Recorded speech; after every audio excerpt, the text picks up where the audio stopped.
al cruzarse en tu camino.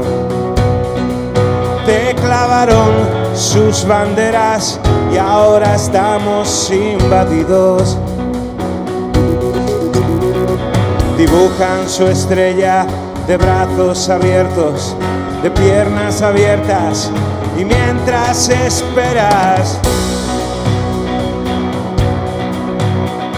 a todos los gritos del mundo contesta con una respuesta: están ustedes unidos.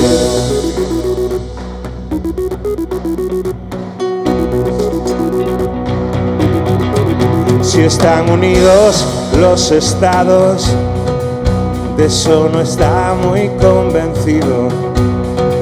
Si están unidos los estados, o están atados y oprimidos.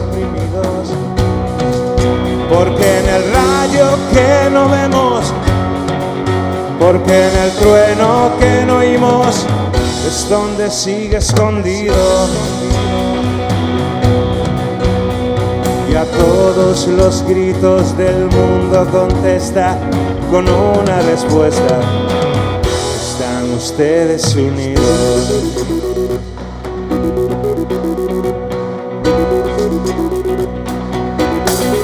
Si estamos secos y castigados, si estamos siendo un poco malos, o somos unos asesinos, aún no lo tienen decidido.